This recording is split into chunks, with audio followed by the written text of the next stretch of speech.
안녕하십니까. 화두의 바다 선문염송 여러분과 같이 공부하고 있는 문광입니다. 오늘은 지난 시간에 이어서 계속 여인 출정화 공안을 보도록 하겠습니다. 보통 다른 선호록에 보면은 공안이 하나 나오고 거기에 대해서 보통 그 편집자 한 분의 의견이 나오는 걸로 끝이 나는데, 이 선문염송에서는 여러 큰 스님들의 송과 염이 나오기 때문에 이처럼 향상구 공안의 아주 어려운 공안에 대해서는 좀 염송이 길게 많이 나오는 경우들이 많습니다. 그래서 우리 향상구로 첫 번째 보는 이 여인 출정화 공안은 되도록이면 많은 염송을 한번 봐서 지금 선문염송 책의 그 구조가 이렇게 돼 있구나 라고 하는 걸 한번 느끼실 수 있도록 해드리기로 하고, 그 다음 다른 공안들은 좀 간추려서 중요한 염송들만 보는 식으로 그렇게 공부를 진행해 보도록 하겠습니다. 기억나십니까? 여인 출정화 공안이요.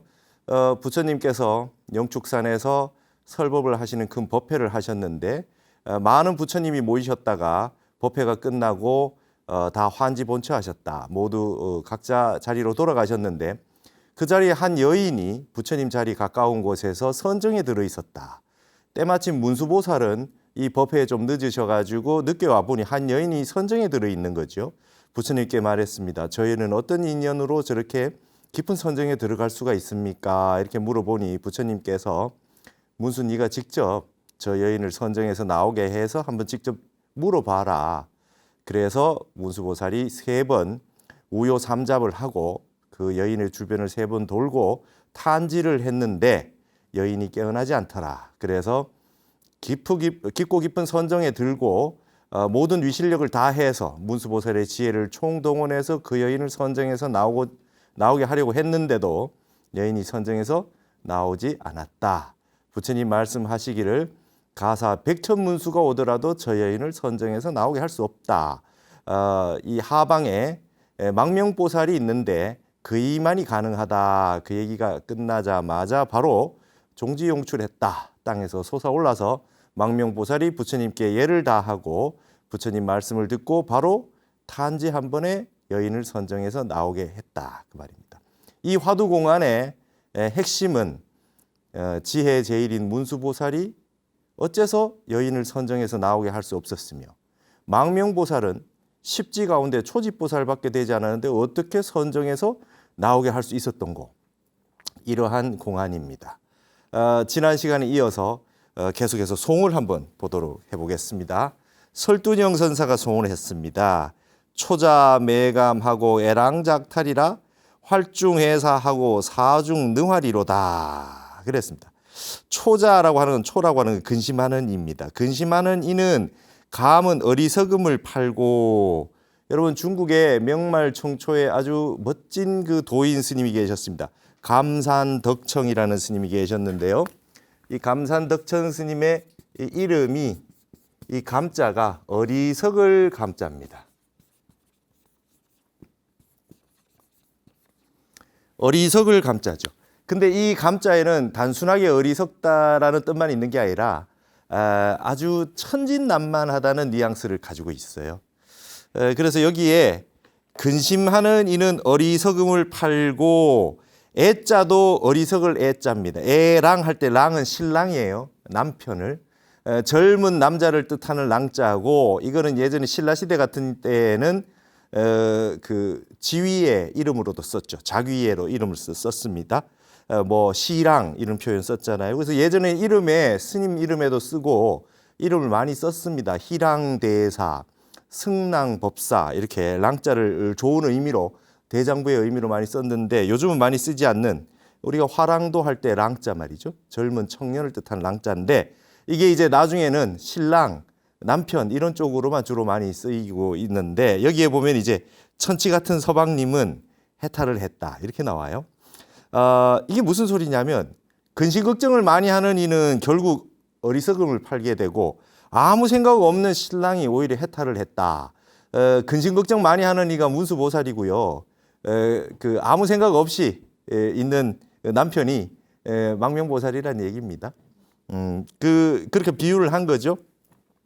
여러분, 너무 목적과 의지를 가지고 너무 계획을 세워서 할 때 오히려 안 되고 그냥 마음 비우고 그냥 설렁설렁 했는데 잘 될 때가 있잖아요. 그때 쓰는 표현이겠지요. 사안 가운데 죽음을 알고 죽음 가운데 능히 살아나도다. 이게 이제 우리가 우리 불가에서 선에서 많이 얘기는 사중득활, 그죠? 사중득활이다. 죽음 가운데에서 삶을 얻었다. 그다음에 대사각활이다 이런 말도 씁니다. 크게 죽어서 도리어 살아났다. 이런 말을 씁니다. 불법이 세간법의 반대가 되는 것입니다. 여기에서 오히려 지혜가 최고인 문수보살이 선정에서 나오게 하지 못했고 오히려 망명보살이 그냥 나와서 아무 생각 없이 탄지 한 번에 여인을 선정해서 깨어나게 했다. 그런 얘기를 쓰는 것이죠. 자, 그러니까 이게 여기 화두공안에 나온 말들이 각자 다 선사들이 다 다른 말을 하는데요. 근데 이 공안의 낙처를 알게 되면 이 말들이 다 틀리지 않다는 걸 알게 됩니다. 근데 어떤 건 알겠고 어떤 건 이해가 되는데 어떤 건 도무지 무슨 소리인지 모르겠다. 그러면 이 공안이 완전히 투득, 뚫고 지나가지 못했다. 이 공안을 투과하지 못했다. 이렇게 아시면 됩니다. 그래서 선문염송은 쭉 많은 공안들에 대한 답변들, 염송들을 조사 스님들의 염송을 보면서 자기 자신을 점검하기 아주 좋은 책입니다. 양심에 손을 얹고 알면 안다, 모르면 모른다. 정확하게 딱 봐서 모르겠다 이러면은 아직까지 내가 7식, 8식, 아래아식 깊고 깊은 곳에 불법의 진리가 다 무의식 속에서도 툭 찔러도 답이 나오고 툭 찔러도 불법이 완전 무젖어 있는 상태가 안 됐구나. 이렇게 나를 점검해서 아시면 된다 이 말입니다. 그래서 이 어려운 공안들을 보는 이치가 거기에 있는 것입니다. 우리가 이걸 왜 보느냐? 내가 공부를 더 열심히 해서 공부에 끝이 없구나. 그다음 이런 공안들까지 알아야 되겠구나. 그다음에 역대 많은 큰 스님이라고 하는 당대의 대조사 스님들이 한마디씩 해놓은 말씀들을 보면서 내가 이 정도 말을 다 알아야 비로소 공부를 끝났다고 할 수 있겠구나. 조금 알았다라고 하는 건 다 내려놓고 다시 공부에 주마가편이다. 달리는 말에 채찍을 더하는 마음으로 용맹정진해야 되겠다라고 하는 발심을 하는 그런 계기로 삼으라고 이 공부를 우리가 같이 하고 있는 것이죠. 밑에 위에는 말이죠. 네 구절로 사언으로 시를 지었죠. 탈, 활 뭐 이런 말이 이제 글자가 운자가 되겠습니다. 그 다음에 다시 이제 7글자로 이 송을 마무리하고 있습니다. 금인불본 개레유하고 야도침봉 주시마리로다. 금인 요즘 사람들은 레유는 유래, 레유 이렇게 거꾸로 쓴다 그랬죠. 원인, 까닭. 그것은 그 근본을 다 레유를 다 근본하지 아니한다는 것은 그걸 파악하지 않고 근본의 까닭은 규명하지 않고서 야라고 하는 건 역시 도는 말하더라. 친봉, 친이 만났다고 말하더라. 시마를 다 했는 이를 만났다고 하더라. 사람들이 말이죠. 자세한 내막은 모르고서 남들이 해놓은 말만 가지고 알았다고 하더라. 이 뜻입니다, 지금. 네. 그러니까 여기에 문수와 망명이 일어났던 그 선정에 나오고 나오지 못하게 하고 이런 말들을 남에게만 듣고 본인이 직접 참고하거나 열심히 공부해보지 않고 그냥 뭐 그렇다고 하더라 라고 했다는 거죠. 여러분 이 조사 어록이나 나온 이 공안들은요. 내 마음과 완전히 개합이 돼야 됩니다. 완벽하게 딱 들어맞아서 조사의 말씀이 딱 이거 내 말하고 같다라고 할 정도로 흉금에서 터져 나와야 된다 이 말이죠.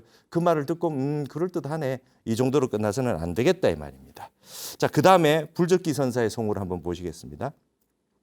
가부묵대 자금산하니 추창문수 출정난이로다. 부득망명 종우구런들 지금 응시 갱만간이로다 그랬습니다. 가부자를 하고 묵묵히 자금산을 대하고 있으니 우리가 여러분 그 부처님을 얘기할 때 자금광 그죠? 아주 이 자금색의 그 광명에 그 빛을 방광을 하신다 그래서 부처님의 그 표현을 자금산에 비유를 한 겁니다. 여기는 서가세존이 되겠고 가부자하고 묵묵히 그 자금산을 대하고 있다는 건 누가 되겠습니까? 여인이 되겠죠. 선정에 들어서 가부좌를 하고 묵묵히 자금산을 대하고 있다. 부처님을 옆에서 선정에 들어있는 경지를 이와 같이 표현했습니다. 자금산을 대하고 있다는 얘기는 본인 스스로도 이미 선정에 들어서 자금산과 같은 경지에 깊은 선정에 들었다는 상징이 되겠습니다. 그런데 추창이라고 하는 것은 근심 걱정하는 거죠. 근심 걱정하는데 슬픈 거를 말한 겁니다. 문수가 선정에서 나오게 하지 못한 것을 그것이 어려운 것을 슬퍼하구나. 문수보살은 여인은 부처님의 자금산을 대해서 묵묵히 선정에 들어있는데 문수보살은 선정에서 나오게 하지 못해서 어려워서 슬퍼하고 있구나. 망명이 종후 뒤를 쫓아와서 구제해 주지 않았던들 지금에 이르기까지, 지금이란 단어가 지금에 이르기까지란 뜻이잖아요. 지금에 이르기까지 응당 다시금 만간이로다. 만간이라고 하는 만은 속일 만자고요. 간자라고 하는 건 눈을 부릅뜰 간자입니다.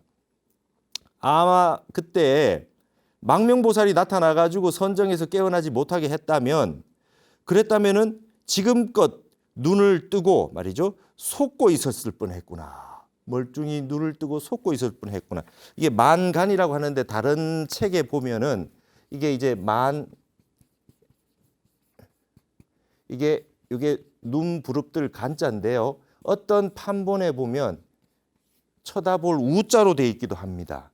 근데 이걸로 간자로 해야 되는 이유가 있죠. 왜 그렇습니까? 위에 운자를 한번 보십시오. 산, 그죠? 첫 번째 구절의 끝에 산, 그다음에 어려울 난, 이렇게 운자를 맞춰줬으니까 이게 간으로 우자보다는 간자가 더 맞겠다. 둘 다 이렇게 쳐다본다는 뜻이 있지만 여기서는 이제 이렇게 운자를 볼 때 판본이 다른 글자들이 있을 때는 이렇게 운자를 가지고 글자가 원래 글자가 뭐겠느냐 이렇게 찾아낼 수도 있는 것입니다. 그래서 이와 같이 이렇게 보시면 되겠죠. 예를 들어서 만약에 망명이 구해주지 않았다면은 지금껏 눈을 뜨고 속고 있었을 것이다. 자, 이게 속고 있었을 것이다라는 말에 이 좀 어떤 뉘앙스가 어떻습니까? 문수보살이 뭔가 속고 있었던 거 아닌가? 망명을 쉽게 선정해서 나오게 했는데 만약 망명이 그러지 않았다면 문수보살 입장을 한번 생각해 봅시다. 여인은 깊고 깊은 선정에 들어있고 부처님은 그 선정에 든 걸 네가 깨어나게 해보라 그러고 아무 말도 없으시다 이 말이죠. 그러면 이게 지금 망명이 와서 쉽게 선정해서 나오게 했는데 도무지 뭔지 모르게 눈만 꿈뻑꿈뻑거리고 쳐다보면서 계속 그 선정에 들어있는 여인을 쳐다보고만 있어야 될 판이니 이게 잘못하면 속고 있었을지도 모르겠다. 그래서 만간이라고 하는 요 말에 눈을 부릅뜬 상태에서도 속이는 거니까 이제 속이다는 뜻이 들어있는 것입니다. 자, 지금 말들이 조금씩 변주가 되고 있어요. 조금씩 다 다른 말들을 하고 있어요. 또 다른 송을 한번 봅시다. 숭숭공이 송하되 여인 입증이 부하인고 취령외외 기가론고 그랬습니다. 여인이 선정에 들어간 것이 다시 어떤 인연인고.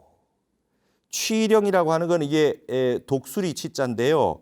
우리가 그 영취산이라고 그러기도 하고 영축산이라고 그러기도 해요. 독수리를 써서.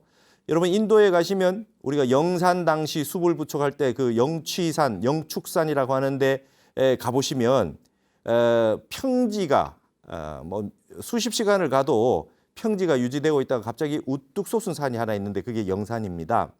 근데 별로 높지가 않아요. 근데 거기 올라가면 맨 마지막 끝 부분에 조그마한 바위로 된 독수리 부리 같은 게 이렇게 별로 크지 않은 그 바위가 있어요. 그래서 거기를 신령스러운 독수리라 해서 영취산 혹은 영축산이라 그래요. 그게 이제 우리가 영산전 할 때 부처님이 법화경을 설법하시고 모든 설법을 많이 하셨던 그게 이제 영산인데요. 그 영축산 봉우리가 높고 높으니 어찌 가히 논할 수가 있겠는고. 여인은 선정에 들어있고 여기에 영축산 봉우리는 서가세존을 얘기하겠죠. 아, 부처님의 경지는 너무 높구나. 문수가 선정에서 깨어나게 못한다는 것도 알고 계시고 여인이 선정에 들어가 있는 것에 대해서 이렇게 이 본문을 이렇게 펼쳐 놓으신 거 보니 그리고 또 망명이 쉽게 선정에서 나오게 한다는 걸 아시는 거 보니 서가세존 대단하시네. 이제 여기는 이렇게 설명을 한 겁니다. 묘덕은 차시 휴장금하고 망명은 무불처 칭존이로다. 묘덕이라고 하는 건 우리가 만주수리, 문수사리를 한자로 이제 음으로 의역을 하면 이제 묘길상 혹은 묘덕이 되지요. 그래서 문수보살을 묘덕이라 그럽니다. 여기서는 묘덕은 이때에 그죠? 이때에 칼을 잡지 않고 이게 장자도 무기장자입니다. 무기장자 칼검자. 이때에 칼을 쉬고 이렇게 했는데 잡지 않고라고 번역을 했어요. 문수보살은 그 칼을 쉬었다 그랬어요.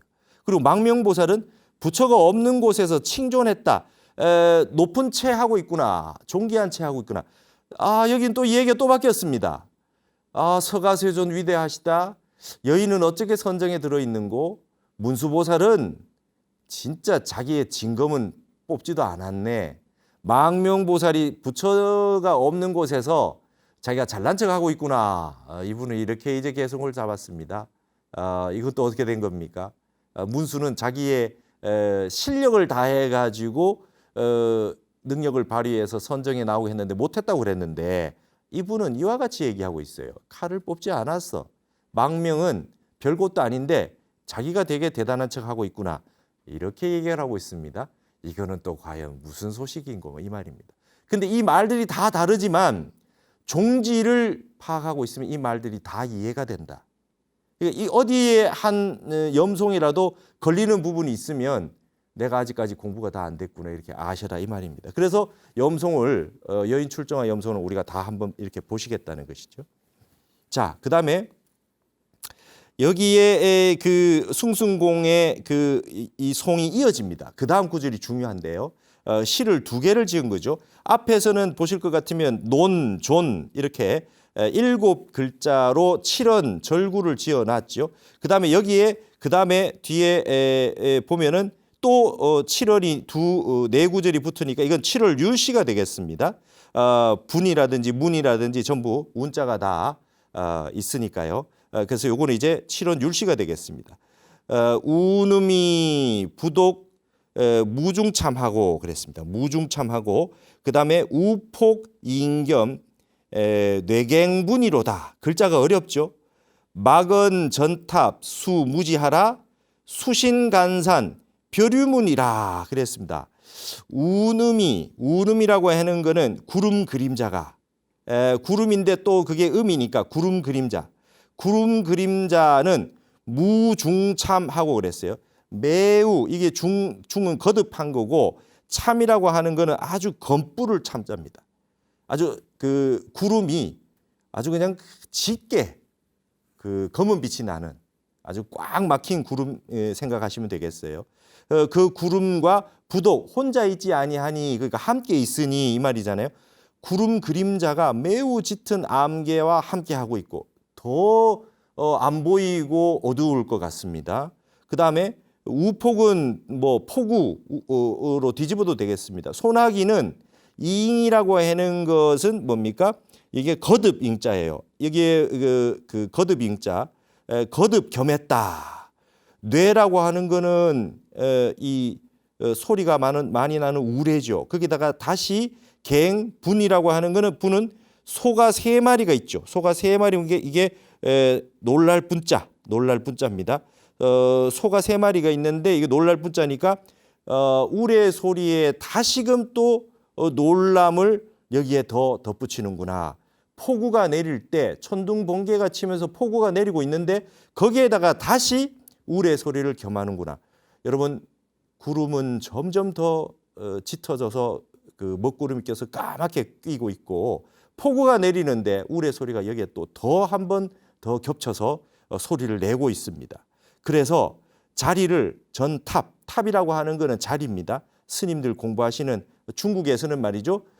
구들이 나서 우리처럼 방에 많이 못 앉고 우리가 이게 이 그 우리와 같은 그 칠불사의 그 아짜방 같은 그런 멋진 구들이 이게 잘 안 돼 있잖아요. 중국 같은 경우는 그 방에서도 이렇게 그 좌식을 많이 하고 선탑이라 그래도 이렇게 높은 데에 이렇게 자리를 위에 돼 있는 것 아니면 이렇게 위에 하나 이 자리를 이렇게 높여 놓고 여기에서 선을 하시는 경우도 많죠. 그걸 탑이라 그래요. 그래서 이 탑이라고 하는 거는 정진하시는 자리인데 자리를 펴려고 해도 수라고 하는 거는 특히 매우 이런 쪽으로도 쓰이죠. 여기에도 자리가 없다고 특별히 자리가 없다고 말하지 마라. 자리를 펴려고 해도 마땅한 자리가 없다고 말하지 마라. 모름지기 믿어야 하느니라. 산을 보면은 산을 보매 벼류문이 있다. 별도로 다른 문이 있다라고 하는 것을 믿어야 하리라. 자, 이게 이제 마지막에 이게 무슨 소리냐? 자, 구름이 몰려오면 더욱더 그 까만 구름이 몰려왔고요. 소나기가 내리는데 번개와 우레가 아주 그냥 더 덧붙여졌어요. 여기에서 자리를 펴려고 해도 마땅한 곳이 없다고 말하지 마라. 여기에서 어디에 점점 까마득하다는 겁니다. 이 공안을 봐도 무슨 소리인지 모르겠다는 거예요. 점입가경이다 이 소리입니다. 아주 어두운가 했는데 더 깜깜한 구름이 몰려오고 이게 무슨 소린가 했는데 소리가 안 들리게 막 이렇게 하는데 더 소리가 나서 보이지도 않고 들리지도 않고 이렇게 캄캄한 그런 상황인데 자리를 펴려고 해도 자리가 없다고 말하지 마라. 뭐가 있다? 벼류문이 있다. 산을 보면 벼류문이 있다. 벼류문을 다른 말로 여기서는 향상구입니다. 이 공안은 보려 해도 보기가 어렵고 들으려 해도 듣기가 어렵고 이해하려고 해도 이해하기가 어렵다. 이 공안 참 어려운 공안이다. 그래서 벼류문이 향상구다 이 말입니다. 향상구다 이렇게 되겠습니다. 그래서 여러분 여기에서 일단 요거 좀 볼까요? 우리가 이 탑이라고 하는 표현을 여기 썼는데 여러분 예전에 스님도 그렇고 선비들도 그렇고 편지를 주고받으면 누구누구에게 보냅니다 할 때 누구누구께 할 때 이게 스님에게는 타파라는 표현을 썼어요. 스님 자리. 그러면 어떻게 되겠습니까? 이게 중국에서 많이 쓰는 스님 좌선하는 장소면 우리 같으면 이렇게 좌하를 많이 쓰겠죠. 어느 분 좌하. 전부 여기는 장소가 들어갑니다. 어느 자리. 그다음에 내가 아주 존경하는 분 같으면 존자하 이렇게 쓰면 됩니다. 한문문은 보실 때 나중에 존자하 이렇게 쓰면 됩니다. 그다음에 좌전이란 말도 쓰기도 합니다. 좌전 이렇게요. 자, 그러면 그동안 있었던 우리 역사에 있는 많은 용어들을 한번 볼까요? 자, 이게 뭡니까? 전하, 그죠? 전하, 그죠? 예, 근정전 하는 임금이 사는 궁궐에 있는 전각 아래 이렇게죠. 그다음에 이제 각하라는 표현도 있었죠. 뭐 예를 들면 요즘은 안 쓰지만 대통령 각하. 그다음에 예전에 그 귀족들 보면 하파라고 돼 있어요. 하파. 이게 전부 다 집입니다. 집, 하파. 그다음에 세자 저하 이래죠. 세자 저하. 저하라 그래요. 요거는 관저, 사저 이런 말 표현하죠. 동궁이 사는 세자의 별채인데 좀 그 큰 집을 저라 그랬어요. 그래서 이걸 저하, 세자 저하 했어요. 그러면 전부 다 이게 집이에요, 집. 그다음에 중국에서만 썼던 황제, 폐하 이렇게 돼 있습니다. 전각으로 올라가기 전에 있는 섬돌들이 계단이 쫙 펼쳐져 있는 거. 그게 이제 섬돌 폐자, 폐하 이렇게 썼죠. 그래서 이 폐하, 전하, 하파, 저하 이런 식으로 어디를 공간을 어디에 쓰느냐에 따라서 그 사람의 신분을 나타내고 그분의 그 벼슬 이런 것들을 우리가 짐작할 수 있었던 것이죠. 자, 그 우리가 그 불교에 보면 우리가 종정 스님을 뭐라고 합니까? 우리는 종정 스님은 예하 이렇게 표현하죠. 종정 예하 이렇게 표현합니다. 이건 사자 예자입니다. 사자. 그래서 여러분 사자좌 법문을 설하신 큰 스님들은 사자자 아래예요. 그러면 이런 표현이 왜 나왔냐면 처음엔 편지를 전해드리려고 했는데 시자가 편지를 갖다가 이분 계시는 집 아래 자리 아래에 뒀으면 좋겠습니다 하고 부탁하는 겁니다. 말하자면 편지를 전하는 분에게. 그래서 이런 표현이 이제 많이 쓴다면 이걸 이제 이런 표현도 많이 알고 있으면 좋죠. 그래서 우리가 만약에 이제 표현을 쓴다면 경을 많이 보시고 공부를 많이 하신 분은 이런 표현도 씁니다. 경안하. 우리가 경전 보는 이렇게 자그마한 책상 그 아래에 이렇게 갖다 주십시오. 이렇게 하면 돼요. 그 참선 많이 하신 분은 좌하 쓰면 되고요. 그러니까 보통 존자를 쓰면 됩니다.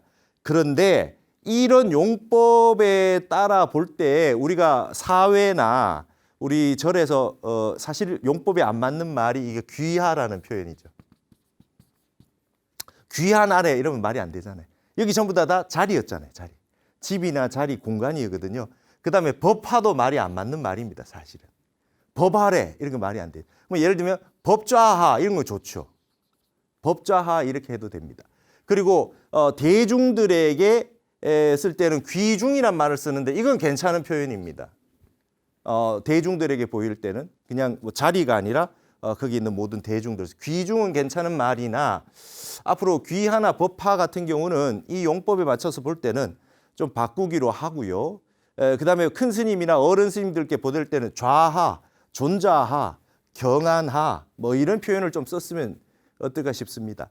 그다음에 또 한 가지 이제 요즘 많이 쓰는 용어로 보면 이렇게 책을 이렇게 드릴 때 어느 선생님 해존 이런 표현을 많이 쓰죠. 은혜 해자 존자 이렇게.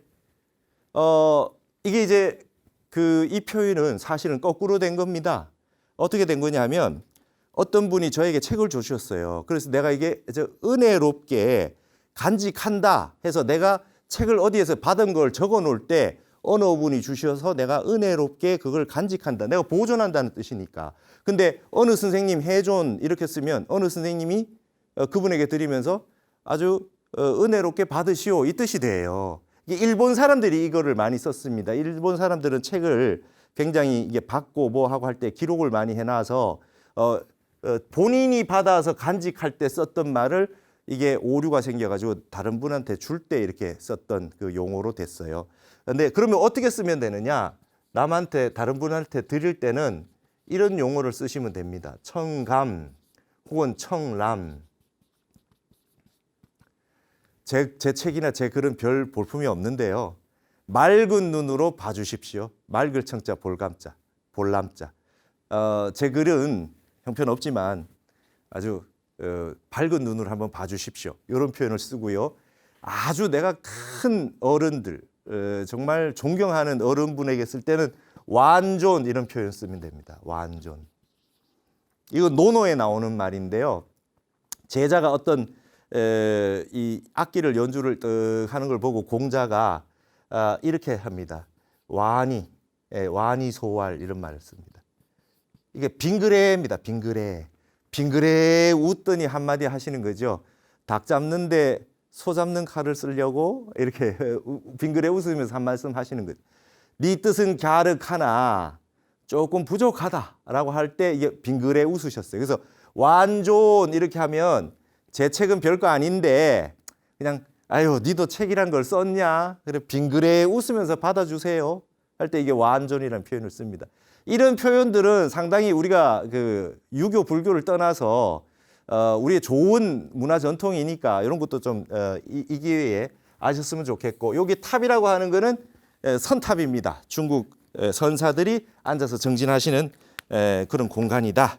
이렇게 아시면 되겠습니다. 그다음에 이제 벼류문이라고 하는 게 있는데 지난번에 제가 그랬어요. 지금 이게 벼류문이라고 하는 게 이제 이거는 여인 출정하 공하는 향상구다 이렇게 얘기를 했잖아요. 그런데 지난번에 법신변사가 있고 열애선의 정의가 있고 열애선의 경지가 있고 그걸 뛰어넘는 향상구의 경지가 있다. 이랬더니 어떤 분들이 이제 질문을 하세요. 열애선의 경지가 부처님의 경지가 조사선의 경지보다 못하단 말입니까? 그게 말이 됩니까? 이렇게 질문하시는 분이 있어요. 이게 이제 선종사에 대해서 모르시는 분들은 이런 말씀을 하실 수가 있으니까 그 부분을 조금 설명을 드릴 필요가 있을 것 같아요. 우리가 지금 향상구를 보고 있지만 열애선의 경지를 뛰어넘은 경지가 지금 이 향상구인데 왜 이런 표현이 쓰이게 됐느냐 조금 설명을 드리고자 합니다. 중국의 규봉종밀 선사라고 하는 분이 계셨는데 선을 5가지로 분류를 하셨어요. 어떻게 보냐 외도선이 있고 외도선. 외도는 이제 불교 바깥에 있는 선이에요. 외도선이 있고 범부선이 있어요. 보통 일반인들이 하는 거. 그다음에 소승선인데 소승선이라고 하는 건 내 혼자 일단 아라한가를 증득한다라고 하는 게 이제 소승선이 되겠고, 대승선은 말이죠. 나만 해탈하는 것이 아니라 일체가 다 해탈할 수 있는 대승선이 있다 이 말이죠. 소승선에 대해서 조금 비판하는 거겠죠. 그다음에 최상승선이 있대요. 최상승선이 있는데 이것을 원래 열의 청정선이라 그랬어요. 원래는 여러분 열의 선이 최상승선이었어요. 원래 선의 분류에서는. 그러면 지금 보면 뭐 불교나 해탈 열반을 구하거나 견성 성불을 하거나 하는 건 아니지만 조금 마음이라도 힐링을 조금 하면 좋겠다 해서 선을 하거나 명상을 하는 분도 많이 있을 수 있죠. 그건 이제 뭐 우리 불교 외에서 하면 흔히들 이제 그 불교에서는 외도라고 얘기할 수 있겠죠. 그리고 범부선이라고 할 수 있겠죠. 그래도 내가 부처님처럼 견성 성불을 한번 해보고 싶다라고 하는 부터 불교에서 시작되면 이제 소승선이 시작이 되는 건데요. 최상승선이라고 하는 거는 열의 청정선이라고 그래가지고 진짜 이제 이 조사선도 최상승선에 해당했던 겁니다. 조사선과 열애선이 거의 같은 거였죠. 그런데 조사선 개념이 탄생한 건 이제 여기에 한 걸음 더 나가는 법거량이 있었어요. 앙상 스님이 있는데 그 위산 스님의 제자였어요. 우리가 이제 선종사를 나중에 한번 좀 자세하게 보시겠지만 육조 해능부터 해서 남학회양, 마조도일, 마조스님 밑에 이제 백장 스님이 나와요. 백장 스님 밑에서 이제 그 두 갈래가 나눠집니다. 백장 스님에서 위산 스님으로 내려서 앙산 스님으로 내려오면 위양종이 되고요. 그 다음에 마조 스님에서부터 그 다음에 그 황벽 희운이라는 선사가 있고 그 밑에 임재 스님이 나와서 임재의현이 나와서 이제 임재종이 형성이 되는데 위양종, 임재종이 이 마조 스님에서부터 비롯됐죠. 근데 이제 이 앙산 스님은 위양종의 앙상 스님은 소석가다. 그다음에 생이지지다 이럴 정도로 아주 성기가 밝았던 모양입니다.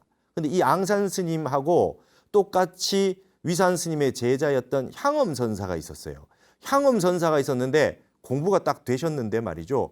이 앙산 스님이 이 향엄 선사에게 열애선만 알았지 조사선은 몰랐다 이런 표현을 쓰게 돼가지고 열애선과 조사선이 달라지는 경계가 생겼습니다. 요게 이제 어록의 우리 선문염송의 598번째 공안이 이게 이 거년이라고 하는 공안이 있는데 여기에서 비롯됐어요. 여기서 비롯됐는데 향엄 선사가 위산 스님의 제자인 향엄 선사가 한 소식을 하셨습니다. 그래가지고 어떤 개송을 지었느냐? 거년비는 미시비니요. 지난해의 가난은 가난이 아니요. 금년비니 시시비니로다. 올해의 가난이 진정한 가난이로다. 거년에는 탁추지지한데 지난해에는 송곳 꽂을 땅도 없더니 금년에는 추야무로다. 금년에는 송곳조차 없구나. 지극히 가난했다 이 말입니다. 지극히 여기 가난이 돈이 있고 없고가 아니라 마음이 얼마나 비워져서 무심적정을 증득했느냐라는 표현이 되겠죠. 근데 이 얘기를 떡 듣더니 앙산 스님이 떡 듣더니 열에서는 즉허 사형회언이와 사형께서 알았다고 내가 허락해 줄 수 있으나 허여해 줄 수 있으나 조사선은 미몽견제로다. 꿈에도 보지 못했습니다. 열에서만 알았지 조사선은 몰랐다 이렇게 딱 표현을 하는 거예요. 그랬더니 그 다음에 가가지고 공부를 더 향엄 선사가 더 해오셔가지고 그 다음에 이제 개송을 하나 짓는데 뭐라고 지었느냐면 아유일기하니 나에게 한기틀이 있으니 순목시이다. 여러분 앞에는 지난해의 가난이요 올해의 가난이요 송곳 꽂을 땅이 없고 송곳도 없다 이런 말 했지만 이번에는 말이죠 하나의 기틀이 있어. 내가 하나 깨친 바가 있는데 순목시이다. 눈을 끔뻑해서 그대에게 보여준다. 내가 깨달은 경지를 눈을 끔쩍해서 보여주겠다. 이렇게 지금 표현을 했어요. 그래놓고 약인불애여든 만약 사람이 눈을 끔뻑해서 보여줬는데도 모르겠다 하면은 별한삼이라 달리 삼이야 하고 부르겠다. 눈을 끔뻑해서도 모르겠으면 한마디 말로 삼이야 시자 옆에 있는 시자를 부르는 겁니다. 삼이야 하고 부르겠다. 여러분 이게 더 모르겠죠. 이게 무슨 소리인지 알 수가 없죠. 눈을 꿈뻑해서 보여주는 이치는 무엇이며 삼이야 하고 부르는 이치는 무엇이냐 이 말입니다. 그러니까 그랬더니 앙산 스님이 떡뜻들이 차히라 기쁘다. 사영이 회 조사선야로다. 이제 조사선을 알았구나 이렇게 됐어요. 그래서 열애선과 조사선이란 말이 생겼고 여기에서부터 이제 조사선이라는 가풍이 생기면서 열애청정선이 최고의 경지라는 말이 있었는데 그 다음에 다시 조사선이라는 말이 다시 여기에 덧붙여져서 나오게 된 겁니다. 그러면 뜻으로 볼 때 어떻게 했느냐? 열애선은요 여기에서는 어떻게 쓰였느냐? 부처님이 위대하시죠. 부처님이 위대하지만 부처님은 우리가 팔만대장경에 보시듯이 말씀으로 고구정령하게 중생들을 위해서 자세하게 아주 친절하게 알려주셨잖아요. 말로 다 해주신 거예요. 그걸 열애선이라 그래요. 좀 뜻을 많이 알 수 있게 많이 드러내 주신 거예요. 조사선은 앙산 스님이 불만이 그겁니다. 깨달은 경지를 그렇게 말로 다 해가지고 그 말 듣고 나면 나도 그거 알겠으니까 깨달을 바가 없겠다. 그래 버리면 더 이상 안 닦게 되지 않냐. 그래서 조사선이라고 하는 거는 깨달은 경지를 말로 표현했으나 본인이 깨달아야 그 내용을 정확하게 알 수 있도록 말은 말이나 생각과 언어가 끊어진 세계에 말이 끊어진 세계의 말로서 다시 표현하는 것들 이걸 이제 조사선이라 해서 열애선은 좀 말로 표현이 많이 된 거고 조사선은 전혀 깨치지 않고서는 이해할 수 없도록 한 게 이게 조사선이란 말이죠. 그래서 여러분 이제 법신변사, 열애선, 그다음에 향상의 일구 이런 표현을 쓴 겁니다. 부처님을 매도한 게 아닙니다. 그러니까 말로 다 해놓으면 팔만대장경을 다 외우면 깨친 거냐 이 말이죠. 그게 아니다 이 말이죠. 그래서 흔히들 이 마조 문화에 임재종, 위양종이 나왔지만은 흔히들 이런 의미로 놓고 봤을 때 중국 선종사에서는 이와 같이 얘기합니다. 조사선은 마조 도일에서부터 시작됐다고 설명하죠. 마조 도일부터 조사선을 설명하기 시작을 해요. 마조 선사는 교학에 가르치는 방편이 다양해서 마치 백화점과 같다. 별의별 거를 다 가르치고 별의별 그 방편을 다 발휘하셨다 그래가지고 이렇게 선종사에서 조사선이란 말은 비록 위산 스님에서부터 나왔지만 조사선의 가풍은 마조 스님에서부터 비롯됐다 이런 말을 많이 쓰고 있는 것입니다. 그래서 오늘은 여러분 이 여인 출정화 공안을 보면서 우리가 이와 같은 앞으로도 이런 식으로 하겠습니다. 조금 전에 보셨던 조사선과 열애선에 관련된 공안은 선문염송의 다른 칙이잖아요. 하지만 이걸 보시다가 관련 있는 칙이 있으면 한번 이렇게 보는 식으로 이렇게 해서 점점 선종과 선불교에 대해서 조금 더 지식도 쌓고 알아가는 과정도 겪고 그다음에 내가 무엇을 모르고 있는지 그에 대해서 점점 알아가는 그런 시간을 가지시는 것이 좋겠다 이 말입니다. 여러분 제가 몇 년 전에 선문염송의 이 선문염송 요칙이라고 하는 이 중요한 향상구 공안들을 뽑아가지고 하나하나 빠짐없이 다 제가 강의를 한 적이 있었습니다. 우리 이 BTN 불교 TV에서는 하나하나 다 해서 설명하기가 너무 힘듭니다. 이 짧은 시간에 모든 염송을 다 보기가 힘들기 때문에 여인 출정하는 되도록이면 많이 이렇게 하지만 앞으로 다른 공안들은 빨리빨리 나가서 핵심을 보는 방식으로 하겠습니다. 그렇지만 전체적으로 이렇게 염송들이 쭉 펼쳐져 있구나라고 하는 건 맛을 보셔야 되기 때문에 여인 출정화 공안은 이렇게 한 번씩 다음에도 이어서 계속해서 쭉 한번 보시겠다. 그렇게 말씀을 드리면서 다음 시간에도 이어서 여인의 선정과 문수의 그 출정하지 못하게 한 거, 그다음에 망명이 선정에서 나오게 한 거, 그다음 서가세존의 마음의 살림살이는 어떠한가 여기에 대해서 많은 조사 큰 스님들이 어떻게 말씀하셨는지를 이어서 계속 보시도록 하겠습니다. 오늘 시간은 여기서 마치겠습니다. 감사합니다.